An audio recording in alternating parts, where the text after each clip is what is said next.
Welcome to Heaping Spoonful, a twice-monthly conversation with restaurateurs, chefs, growers, and others who have helped generate the legends associated with eateries across the Mid-South.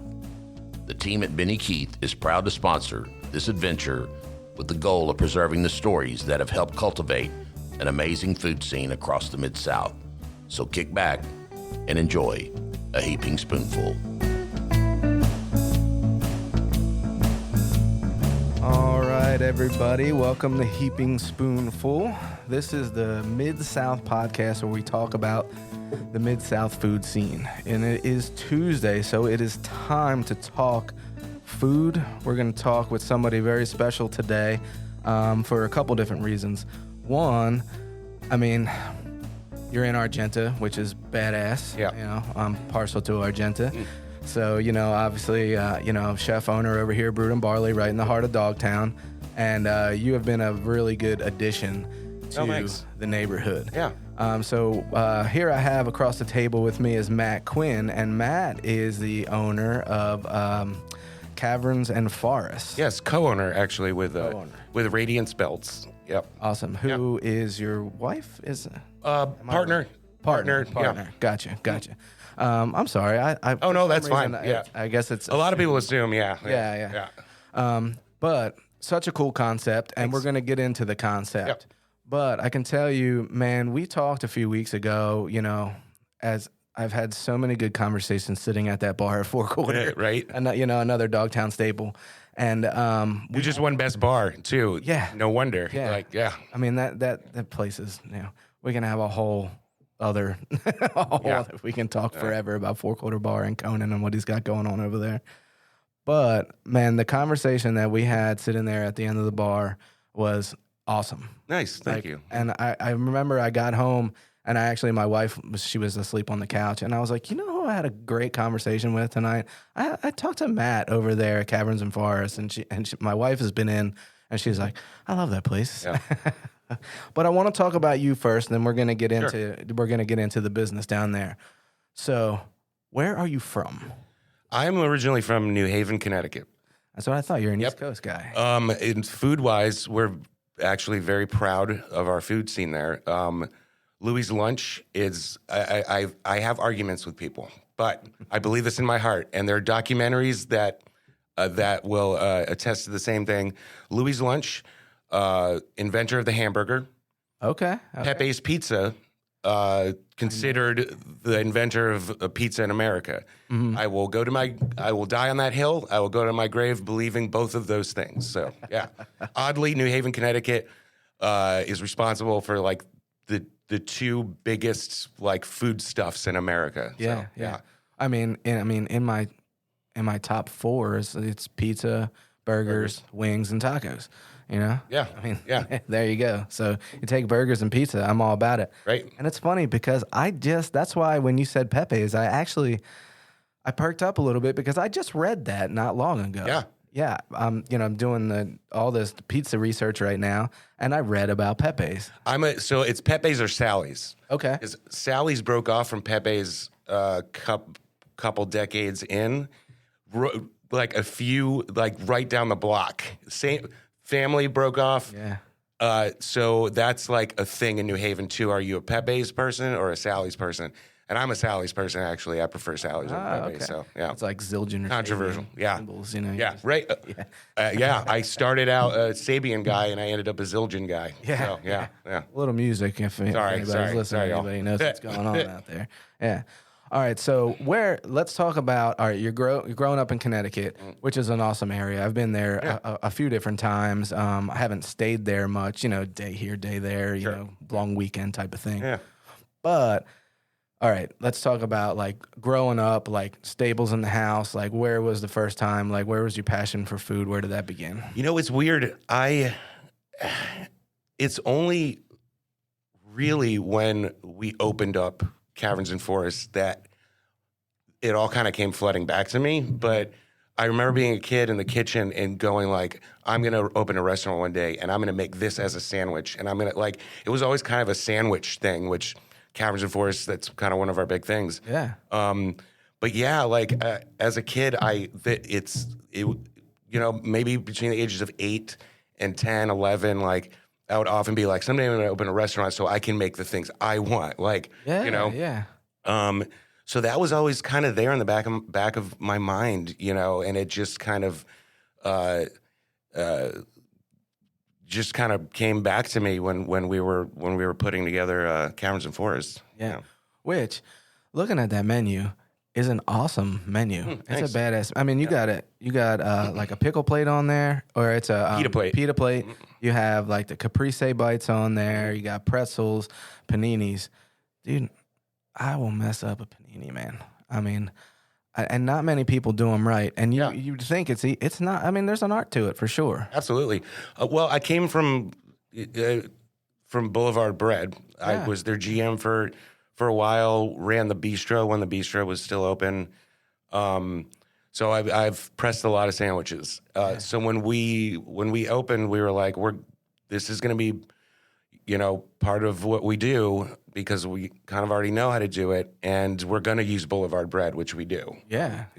They actually, when I was like, hey, I'm going to leave to do my own thing, they were like, you're going to use our bread, right? And I was like, I was going to ask you, but yeah, absolutely. Yeah.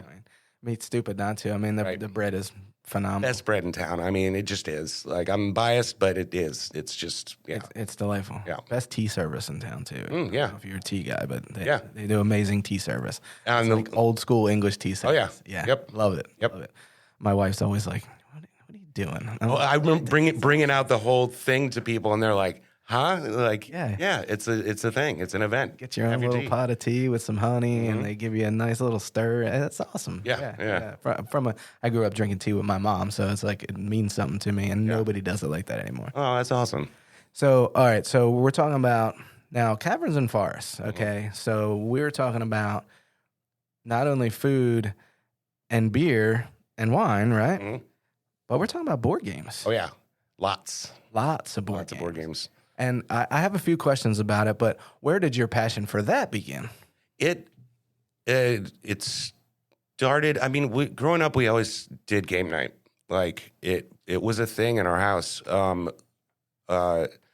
So that was just always something that was part of my life until I ended up pursuing a career in music and I had no time for hobbies. I had no time or money, so anything I kind of was interested when I started just trying to really pursue a music career in earnest, just felt like that was my hobby. That was my life. That was everything, was music.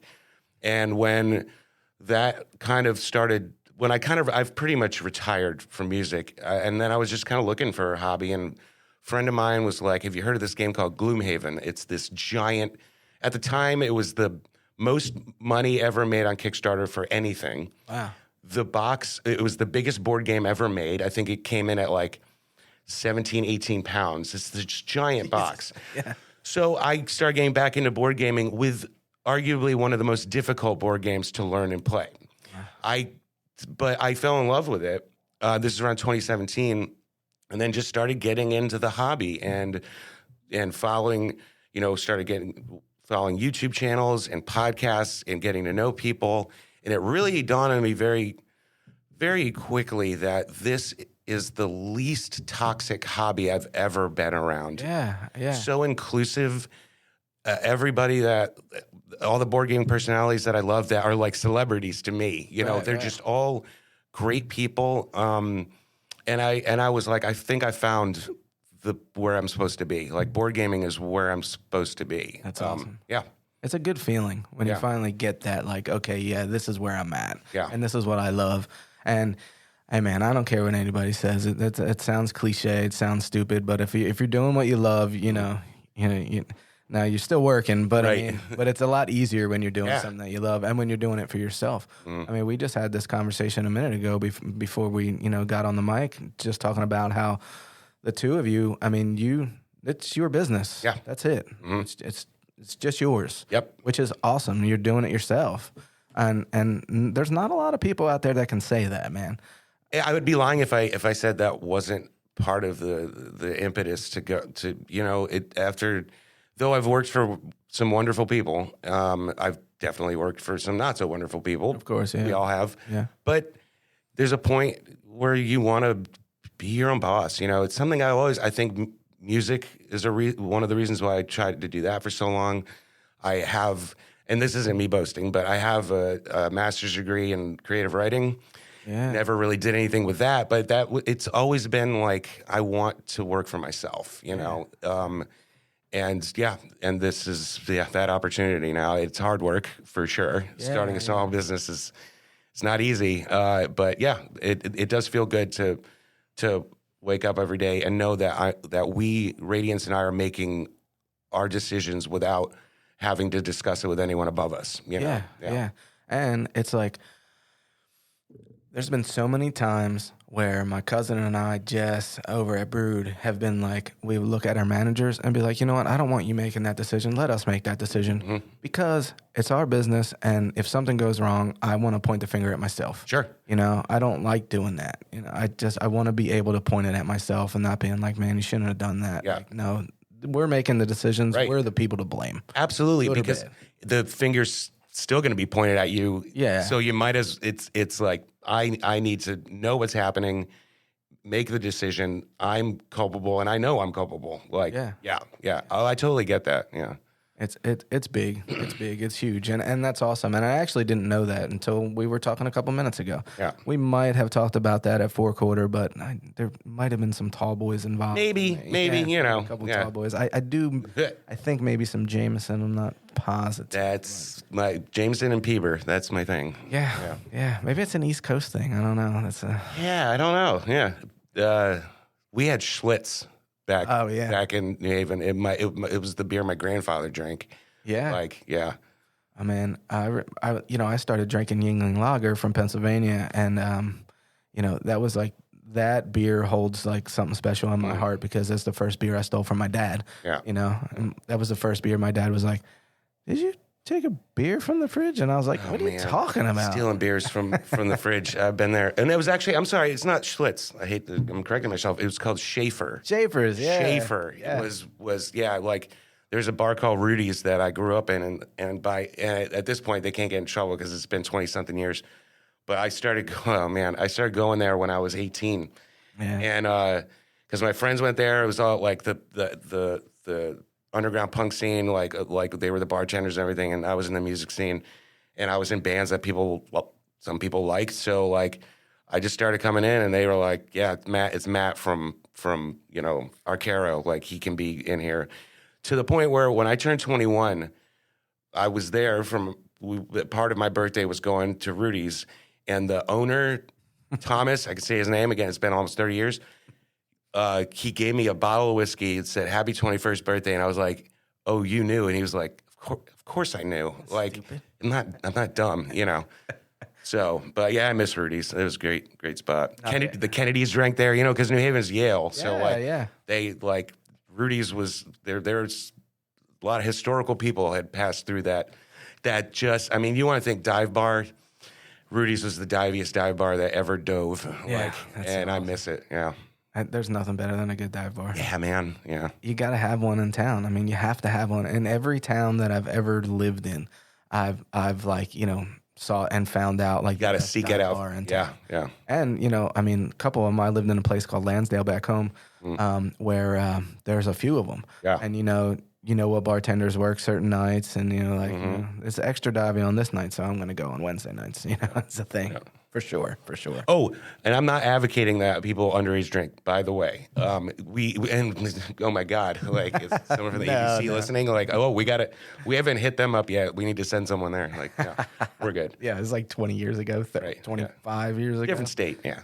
God, different times. We were just talking about how old we were getting. Born in the same year. We're both cuspers, I think is what we're called, because we're right on the we're Gen X, but 2 years later we would have been millennials. So like I think that's when people are born kind of on the border of two generations. They're born on the cusp. Oh. So like I call us some friends and I that were all born around the same time. We used to have at least once a month gathering, and we called it like we're the cuspers. The cusper. Yeah, the cusper crew. I have to start using that. It sounds so much better. Oh yeah. Yeah, I'm a cusper. Like, are you Gen X or millennial? I'm a cusper. Yeah, I'm a cusper. Yeah. Dude, I'm a cusper. Leave me alone, man. Get out of I here. don't want to talk to you. But it's like I think like the people I've met that are like born around the same year, like, and especially when you're not solidly from a generation, we're different. I feel like we're different. I can't really quite put my finger on it, but Man, like, I feel like we're workers, bro. Yeah. Like I feel like we're the ones that it's like, man, it took me a long time to get out of the old, like, I'll do it myself type of thing. You know what I mean? Because when you run a business, it's kind of like, I'm just going to do this myself. And they're like, man, you're paying all these people to do this. Why don't you let them do it? Like, oh man, let them do it. It's really hard. Running restaurants, not owning. It'd be the same thing with me. And I remember I worked with a guy. He works for the chamber now. He's been working for the chamber forever. His name's Graham Cobb, and he one of my first jobs was at Vino's, and he was a manager, and that was him. Like he was like, I'm just gonna do. He'd make a list for himself every day. It's like, I'm just gonna do, and I think I kind of picked that up from him. Yeah, just do it all yourself, and yeah, you can't. Like you just can't. Yeah, there's not enough time. You gotta have. It's the point also where you just have to trust that you've hired the people. Yeah. You made the decision to hire them, but then you just need to give them a little bit of faith. It goes a long way, you know, I feel like. Yeah, for sure. Yeah. For sure. But it did take me a bit just to be like, okay, I need you to do this. Yeah. And then when it's done, when the next day and it's done, and you're like, oh, it's done. And it looks good. Hey, nice. Oh, Yeah. crap. All right. Man, I should have started this months ago. Yeah, but it's your, especially when you own a place, it is your baby, you know.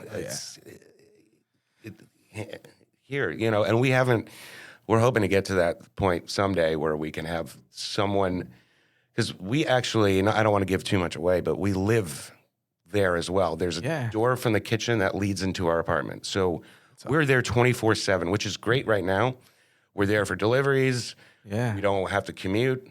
If any problems go, there was one night where an employee forgot to lock the front door.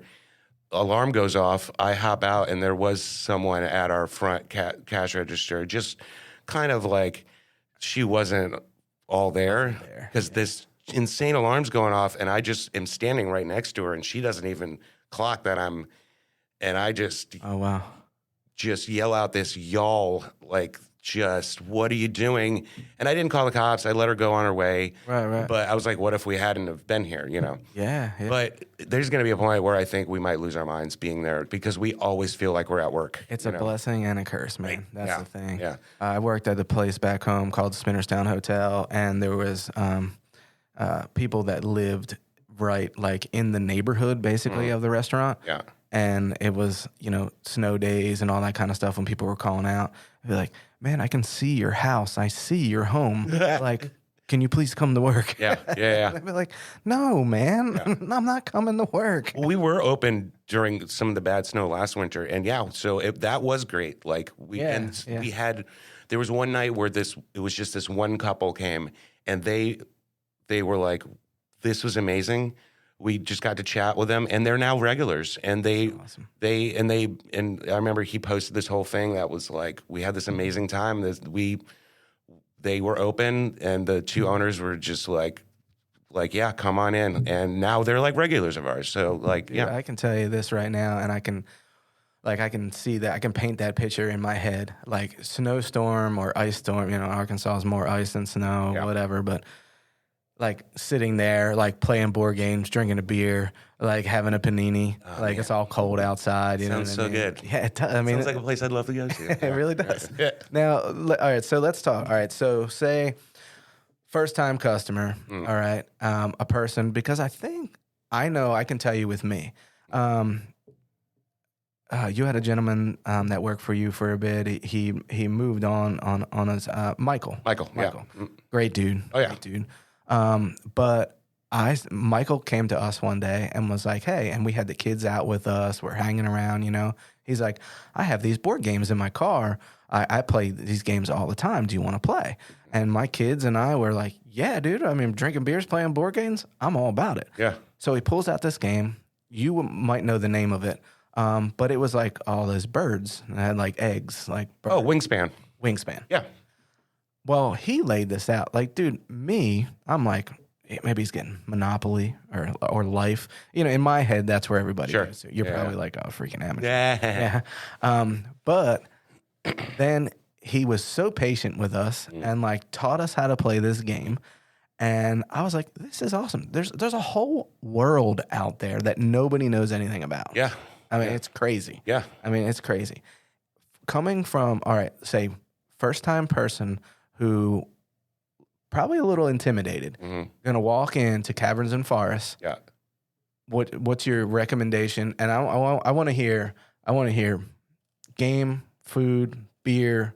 Like, take me through the whole for a first-time guy. Well, first it's going to depend on your party size. Okay. If it's 2-player, and 3-player, 4-player, 5 big groups, like we need to know how many people.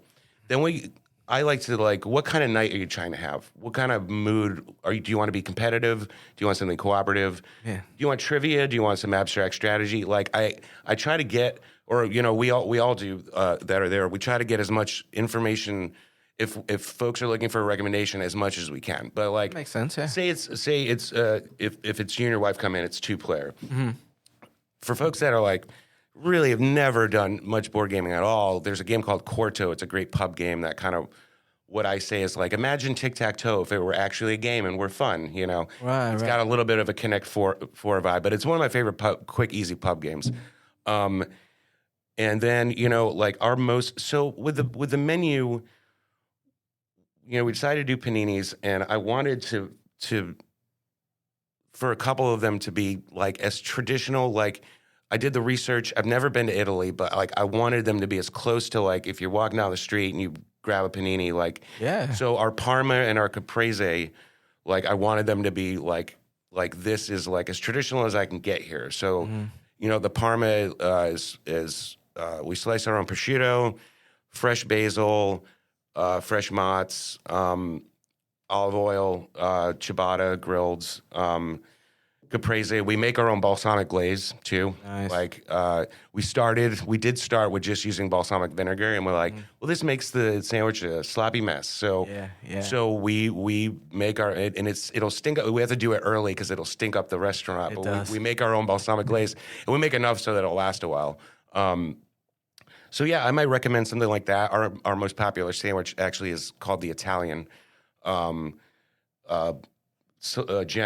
pepperoni, prosciutto, shredded parm. Yes. It's got fresh mozz, sliced pepperoncinis, red onion.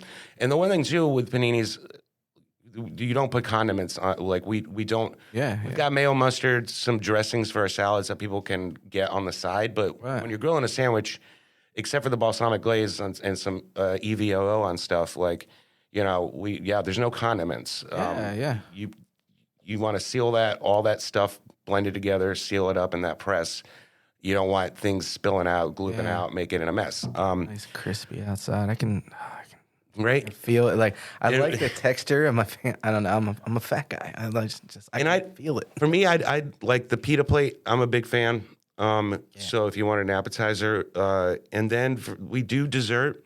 We do frozen chocolate covered bananas that we can also do coconut on. You're telling me about that. And Radiance is our baker, so we do house-made butter pecan bread pudding with vanilla sauce that's all made from scratch. And that was one of the things. So our menu was built kind of on we want to use as many things and other things as we can. Yeah. Like make the menu.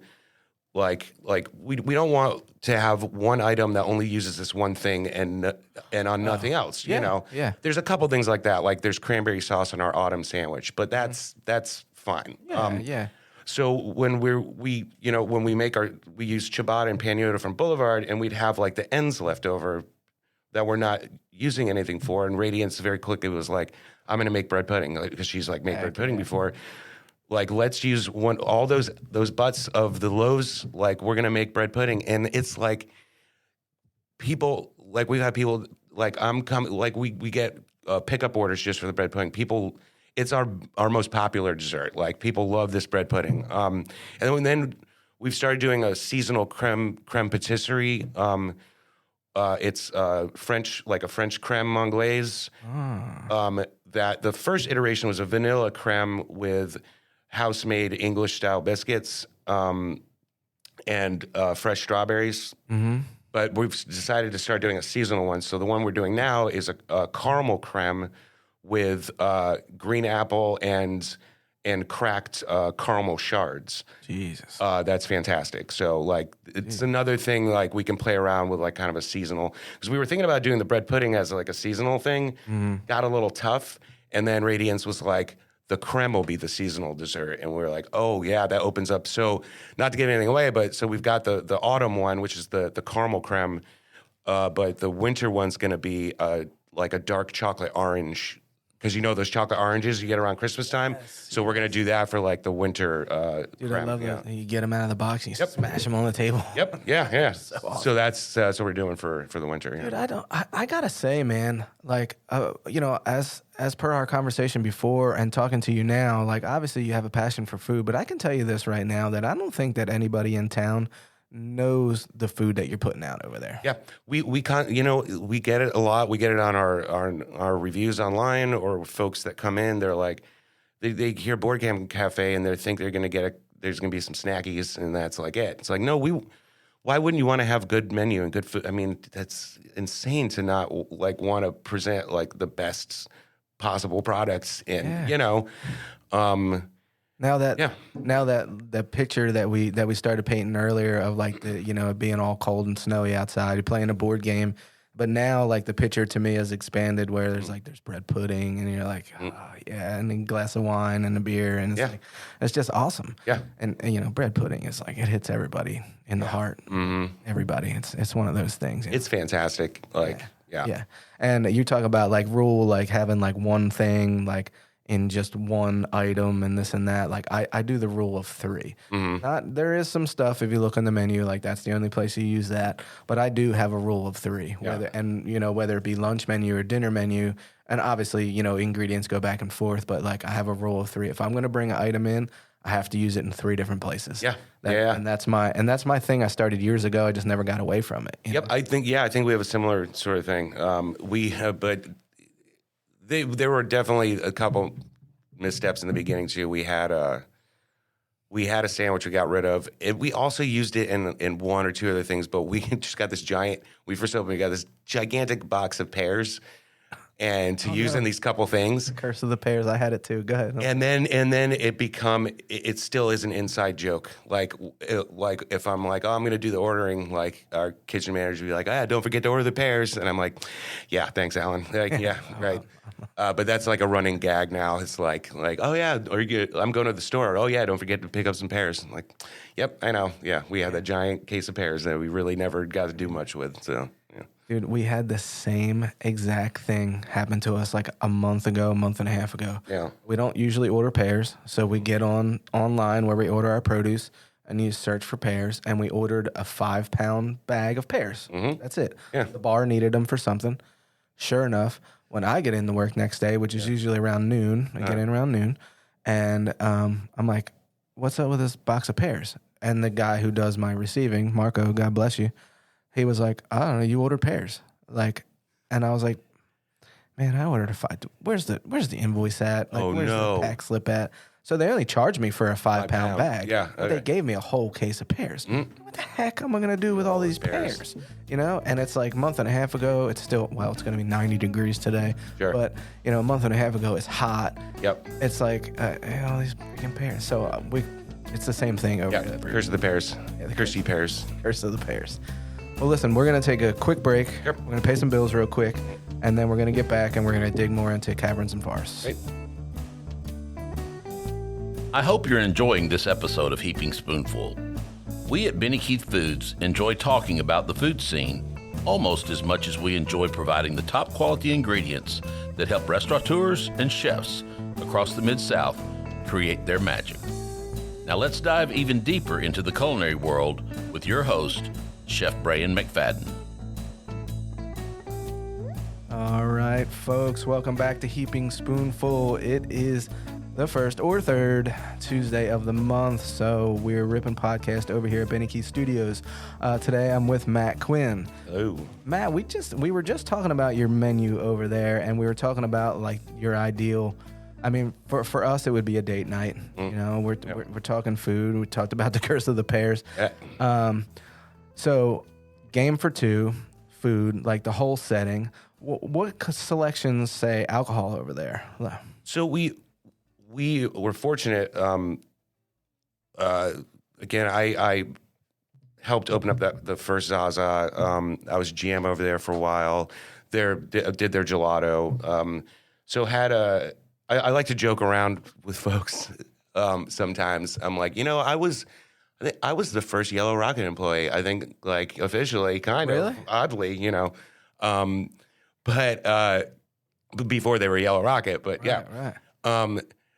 So when we did a year of pop-ups before that led into brick and mortar, because we needed to test the waters. We needed to see if this was kind of a viable thing, if people cared to come out and play board games. So we did a lot, 30 plus pop-ups for about a year all over town. And the Yellow Rocket properties, since, I had a relationship with them, I was like, can we do stuff? And they were like, yeah. So we did a bunch at Lost 40. We did a bunch of Camp Taco. So when we were starting the place and thinking about a beer menu, I was like, let's be the Lost 40 place in Argento. Like, if people are like, so we are like 80% of our beer menu is Lost 40 stuff. Awesome. It's good beer. It just made sense. They were great to us, and we want to, be a spot in the neighborhood where people, if they're Lost 40 fans, they can come to Caverns of Forest. And then on top of that, we have, a few domestics, and we do Stella and Stella Artois, because that's a favorite of mine, so I made sure to have that. And we have O'Doul's for folks that don't want to drink. Nice. And then we do wine, Deluxe distributors. Again, Ben Singleton is a great friend of mine, and we worked together at Boulevard for years. So it was just natural I've been fortunate to get to know a lot of people, and having been in the industry for so long. So we use Deluxe, and we have a bunch of great wines. Raptor Ridge Pinot Gris is definitely our big seller wine-wise. Do hard cider, Black Apple Orchard, which is Arkansas. We do their hibiscus cider, which is great, and is our number one seller as far as alcohol. Like the hibiscus cider sells like crazy. And we do some hard seltzer as well, but we don't do hard liquor. Disappoints one person every once in a blue moon, but board gaming and getting absolutely trashed don't really go hand in hand. And we are all ages, but if you're anyone 18 and under, there has to be someone that's 18. There has to be an adult in the group to be able to come in. Right. I've had a few times where I think I've broken some hearts. This happened recently. I think homecoming is a thing this time of year. Yeah, was it last weekend? Or? Van pulls up, like 4 or 5 kids get out with like they're dressed to the nine. They come in. I'm like, is anyone 18? They said no, and I was like, I'm so sorry. Yeah. And they had to call whoever with one of their parents to come back and pick them up. But it doesn't happen often. But I hate, so anyone out there, if you're wanting to come, if you're there has to be an adult. Like, it makes total sense. And it keeps. I think the most important part is, we do have games that we mark 18 plus, but games can have horror themes and this, that, and the other. And there's a few reasons to have this store policy. One is like, if there's an adult in the group, they're choosing the game. We're not liable for anybody playing or seeing anything that the parent in their life wouldn't want them to. Yeah. If there's an adult making the choice, then that's not us, So, it makes total sense to me. Yeah. As far as you're talking about like horror games. There's a whole other world out there that people just don't know. And that's one of the reasons why we're there. Yeah. There are people that want to get further into hobby, and we're there for them. I've been doing in the hobby for so long. It amazes people when I know every game we have, someone's like, do you have blank? And I'm like, yeah, it's right over here. Or do you have blank? I'm like, no, I'm sorry, we don't have that. Yeah, like everything. Yeah. Everything that's there. Yeah. That's so awesome. Yeah. Also, one of the things that I think is awesome too is somebody comes in, say whatever the group is, 6, and they're like, we want to play this game. So say they get halfway through the game, and then all of a sudden they're like, wait, well, what happens now? Yeah. Blah, blah, blah. find Matt or find Radiance. Yeah, and yeah. they're gonna come over, and you're gonna come over and you're gonna be like, oh yeah, you got here. Like, you've played these games and you know these games. For Like, the most, yeah, I mean, we're getting more and more games. When we first opened, we had 500 plus games, and I'd played them all at least once. Crazy. Or gone through the rules, but we've gotten a couple hundred more since then, and time hasn't allowed me to go through all of them. So we have some blind spots, but like we have a color coded sticker system. Every game has a sticker, so it goes green, yellow, orange, red. Green being the easiest, yellow it's starting to get a little more difficult. Orange is getting kind of heavier, and then red is like expert level games. Wow, So okay. we can help out with most of the green stuff. Mm-hmm. You start getting into yellow, we're there to help you with rules questions, but a actual table teach might be a little too long. Right, And then right. orange and red, you either kind of someone in the group has to know the game, or you kind of had to do your homework beforehand. But we do, and it's updated automatically. There's a website called BoardGameGeek.com Okay. where you can keep track of all the games you own. So we've got our link. It's actually a different app that's run through BGG, but on our website, if you want to know the games that we have, it's on cavernsandforest.com. You can scroll down to the bottom. Awesome. And anytime I add a game to our BGG list, it automatically updates on our website. So if you're planning a trip and you want to know if we've got a certain game there, you can just go to our website and you'll be able to find out whether or not we have the game you want. And if we don't, but you own it, we're also BYOG. You can bring your own game. You don't have to use the games in our library. That's so awesome. Yeah. You come use the environment, which Yeah. is, yeah. Yeah. There's so much there that I didn't know. And I know that there's people listening that they're like, wait a minute, I didn't know that. Right. And idiots like me, I think about the games that I grew up with, but there's a whole other world out there of games, and you're making it easy for everybody. Yeah. I mean, it's color coded. We're there to help. We got food, we got alcohol. Just come and hang out. We are facilitating your game night. Like we talked about when we were kids and having family game night. If you don't want to do the cooking and the setup and the cleanup and all that stuff, like then that's why we're there. You know, we're there to facilitate your game night. It's so cool. Yeah. That's awesome. And, we touched on it a little bit ago, like when we opened up today, but the gaming community is so awesome. Like, I mean, it really is. Like, we see some people that come in the Brood and, like, either they'll come in before or they'll come in after, like coming to see you down there at Caverns and Forest. And they're just great people. Like, Yeah. it's just a really cool community. Like you said, it's all inclusive. Everybody is open. Everybody's just so pleasant. I mean, Yeah. it's a different community. It's certainly a different community than I'm used to. Yeah. You talked about we dropped a bunch of names earlier, as far as different places that we've both worked and everything like that, and dive bars and this and that, But that community of gaming is just, I don't know. And I think you're bringing another level to it, and you're giving people a different environment, like a really cool environment to come to and hang out at. Yeah. And playing a game is, you're already saying, I want to do something that elicits joy. Yeah. So if you have a room full of folks that are there eating and drinking, and they've decided to participate in an activity, and that activity is about like having fun, like you're starting out like kind of above that base level, like and something we did in a magazine interview with someone months ago, but I remember kind of saying, like, I grew up in the punk community and getting into early like Midwestern emo and being like, being very sour about the world and angsty and all that stuff. Yeah. But seeing a group of people play a game and have fun, like joy is not, it's not a 4-letter word, like Yeah. and when like we know that we had a part in them having a great night, man, it's addictive. It really, like, when I'm thinking about it now, and I'm really not. Don't think I'm being hyperbolic here. Like, I'm walking by a table and they're just laughing, and I just grin from ear to ear. Yeah. Yeah.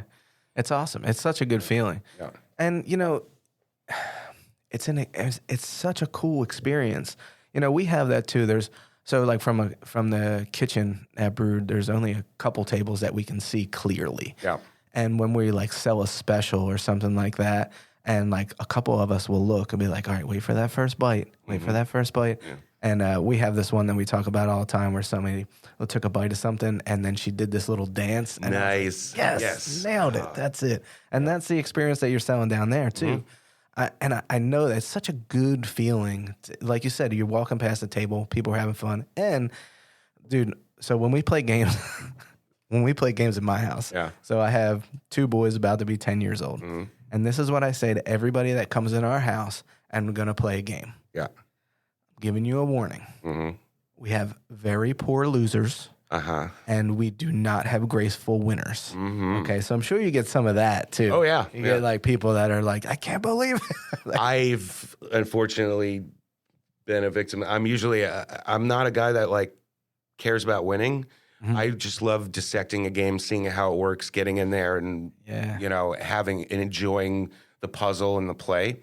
But I've definitely had it. There's this one game that I finally won a game of not too long ago, but my partner, Radiance, I couldn't. This game called Seasons, this great card game. One night, lost for the 3rd time in a row, and I was like, pardon me, went out the apartment door, closed it, and I screamed into the night, and I was just being such a baby. So the next time we played, I still couldn't win. It's like, I need to go to the store and get something. Man, this isn't a proud moment for me. I didn't go to the store to get something. What I did was I sat in my car and looked up strategies on my phone on how to win Seasons. Came back, employed some of those strategies, still didn't win. And it was only recently that we finally played the game again, and I finally won. Does Radiance know you did that? Yeah, I finally confessed to her months and months later, and she's still with me. So. Yeah, that's awesome. Yeah. That's hilarious, though. That is totally 100% something that I would do. Yeah. That's like a place I worked a while ago. I was bar manager, and the bartender would come up to me and be like, "Hey, these people asked for a rusty nail," and I was like, "This, whatever." Or the bartender or the person asked, "I don't know how to make that." Like, bro, look on your phone, man. Yeah. You're on your phone the whole time I'm yelling at you. Yeah. I'm always like, get off your phone. Pick up your phone and look up a recipe. Yep. I would do the same thing if I was losing. But you just opened up another door there, though, because it's something that I wasn't thinking about. Yeah. I mean, we're talking about board games, but there's card games, too. Yeah. So, and card games, they all fall in the hobby. Card games all fall under the grand umbrella of board games. Yeah.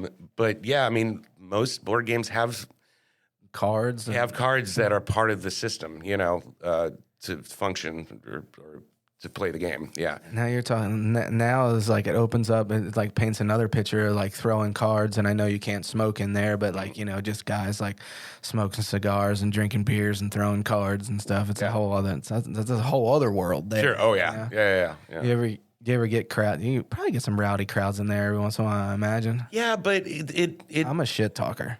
Yeah, I mean it happens, but it's not.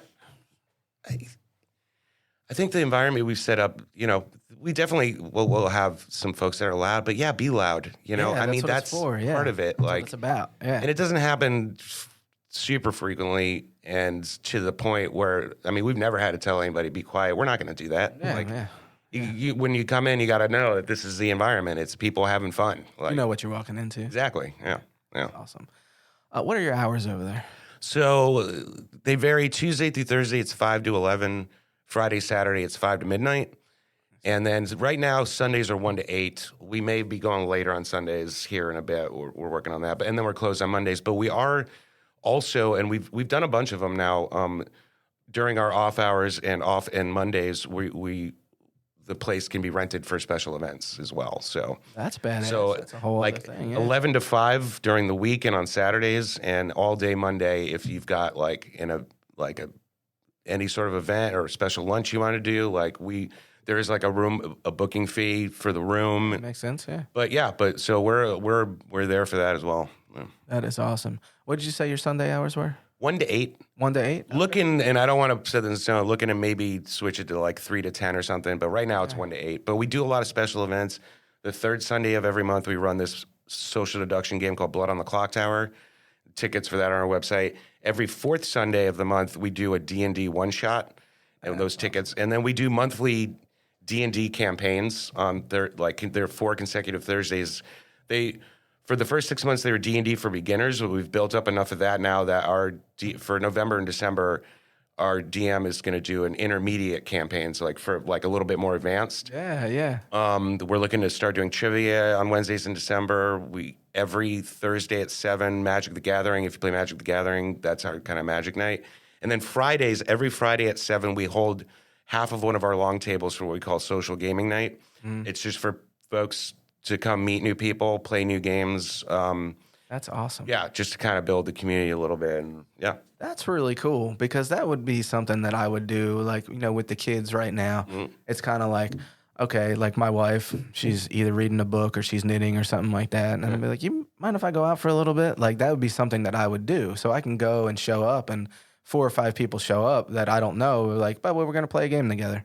That's really cool. And you said your wife knits, so I know the first time y'all come in, if it's just the two of you, there's this 2-player game, super popular 2-player game called Patchwork, about building a quilt on your making a patchwork quilt. So that might be a great 2-player game for y'all. Yeah, she would be 100% into that. Nice, awesome. That's awesome. All right, so trivia in December. That's what we're thinking about right now. Yep. You got something going on every night of the week, which is badass. Yeah. So you check out, is it cavernsandforest.com? Cavernsandforest.com. Nice. Yep. Right in. What's your address down there? I know you're on 711 Main Street. 711 Main Street. 711 Main Street. Rock and roll. So 711 Main Street. North Little Rock. North Little Rock. I've definitely gotten some phone calls from panicked people that are like, I'm looking around. What's going on? I'm like, you're in Little Rock. And they're like, oh, yeah. Go over the bridge. Over the bridge. It's not that far. Yeah. It's less than a mile still. Yeah. So 711 Main Street, Caverns and Forest.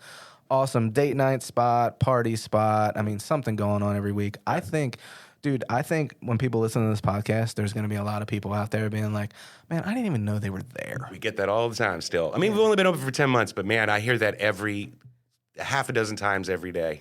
Didn't know you're here. Didn't know you're here. Well, now you do. Now you do. Yeah. Now you do.